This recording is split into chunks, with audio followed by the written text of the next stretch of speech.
We all have a set of guiding principles, the preconceptions and generalizations regarding fundamental issues of one's life and of the entire world. No matter where we go, no matter what we do, we tend never to abandon our beliefs. These are things Prospector believes on Rock 107. Thanksgiving is a better holiday than Christmas. In fact, it's one of the best holidays. Elf on a Shelf is a menace. I don't like the idea of telling kids there's a weird elf watching them all the time and snitching on them. Let It Go, My Favorite Things, these are not and never will be Christmas songs. Well, now we know the reason he turned out the way he did. That was Things Prospector Believes on Rock 107. Good idea. We've all done it, and we've all regretted it. The drunken texts you forgot you sent. Prospectors collected them in Texticated on Rock 107. From area code 732, Toms River, New Jersey, just rolled a joint with wrapping paper, and you say I have no Christmas spirit. Wichita, Kansas, area code 316, there are 144 bottles of wine in my mom's pantry. She just shrugged her shoulders and said it was for the wine pong tournament on Christmas Day. You hit send, and we hit the floor laughing in Texticated on Rock 107. From the 650, San Mateo, California. I say over Christmas we have a beer pong competition with the cousins and see who's really got the best genes in the family. Area code 931, Clarksville, Tennessee. Dipping my Christmas cookies in Kahlua. I know Santa would be proud. Proof that booze and cell phones don't mix in Texticated on Rock 107. From Boise, Idaho, area code 208. Found some acid from a couple months ago while looking through Christmas lights. Looks like Santa came early this year. And from Topeka, Kansas, area code 785. Watching Rudolph while stoned is practically a religious experience. Hey, we found him in your telephone in Texticated on Rock 107. Harvest plants. Making sure breaking news stays broken.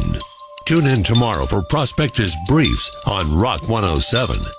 For another episode of 1 Minute Inside a Woman's Head. You gotta be kidding me. Now they're getting rid of Secret Santa here at work? Due to inappropriate gifts of years past, it'll be discontinued. The inappropriate gifts were the funniest part. It's gotten so bland around here that guys can't even flirt with me the way they used to. There used to be the sexual tension of a half-decent sitcom, but not anymore. It's been canceled. And poor Dan just stays in his cubicle. Dan had that knack of making anything dirty, like that time I asked for a stapler, or when I needed a ream of paper, or the time I said I needed a hole punch. Dan was always there with the quickest delivery of under-the-breath raunchiness that one time made me spit out my smoothie, and he had a comment for that. And it was always harmless. I mean, I wouldn't want to be married to someone so inappropriate, but he's hilarious. Well, he was hilarious. Now he's as dead inside as Secret Santa. And that was another episode of 1 Minute Inside a Woman's Head.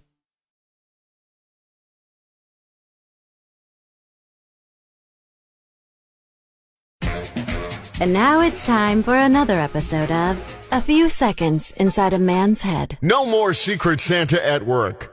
Good! Saves me $25. Plus, I don't have to worry about getting called to HR because I asked someone to sit on my lap. And that was another episode of A Few Seconds Inside a Man's Head.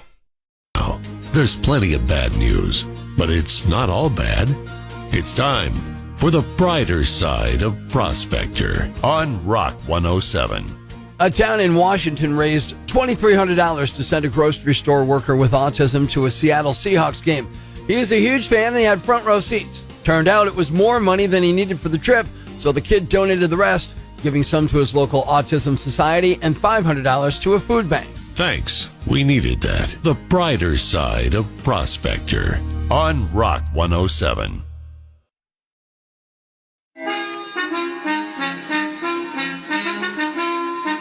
And now, another edition of How Movies Would Be Different If They Had the Internet. I want an official Daisy Red Ryder carbine action 200-shot range model air rifle. Oh no, Ralphie, that's too dangerous. You'll shoot your eye out. Sure, just order it on Amazon. There you go. I'll have it Monday. That was another edition of How Movies Would Be Different If They Had the Internet. What's a yambag? A fool, an idiot, a blockhead, a dunce, or an ignoramus. You know, a dullard, simpleton, or a clot, nitwit, dipstick, pea-brain, mouth breather, or cretin. It's now time to announce the winner of Prospector's Yambag of the Day, as decided by you at rock107.com. Here are the nominees. Nominee number 1. If you ask the shoplifting expert, the dumbest time to steal something is probably when there's a cop in the store. Not that I'm an expert or anything, just common sense, right? It's even worse when the store is filled with police officers. A man in Florida named Brad was arrested for allegedly trying to steal from a Walmart while the store was hosting a Shop with a Cop event. There were about 40 cops shopping with kids in Walmart at the time, including the county sheriff. Not surprisingly, the man had drug paraphernalia on his person at the time, including a meth pipe. It's unclear what he was trying to steal, but in addition to the drugs, he had some Versace cologne on his person. They haven't said what charges he's facing. Nominee number 2.